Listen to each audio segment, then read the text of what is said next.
Well, I wanted to look at characters that would be living forever and how that affects family relationships. What it's like to see your family grow older and pass away before you do. So that was my main motivation with kind of playing with zombie tropes and the zombie genre.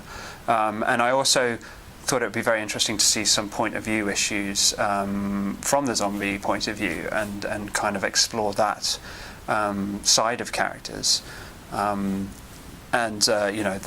Your Brother's Blood situation allows me to do that in kind of continually evolving ways. Every time I sit down to write the next chapter of it, I'm kind of wondering how else can I change or play with zombie tropes in ways that are appropriate for my characters and interesting for them.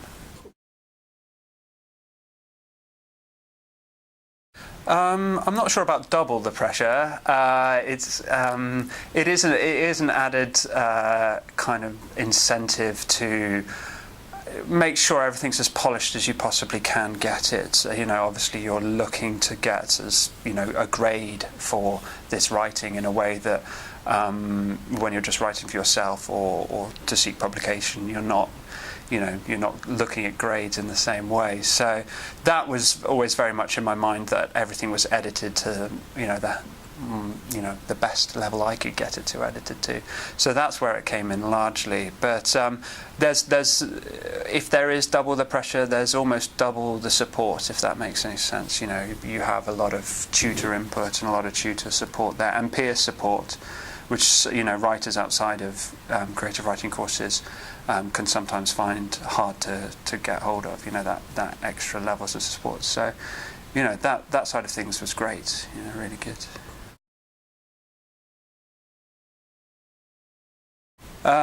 Certainly for this trilogy, kind of stylistically, I'm very influenced by Cormac McCarthy. He's a writer that I have huge amounts of respect for. Really enjoy his work, and I guess his was one of the first novels that kind of showed me what was possible syntactically with writing, and where you can take it to the extreme.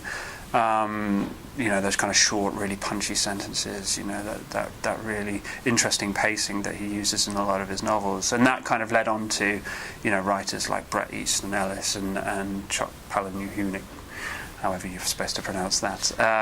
So it's that kind of springboarded for me stylistically, and then kind of thematically, I'm very interested in Richard Matheson's I Am Legend. That was really the book that started me thinking about kind of what was possible with undead characters and where you could go with that, it's kind of gone from there really.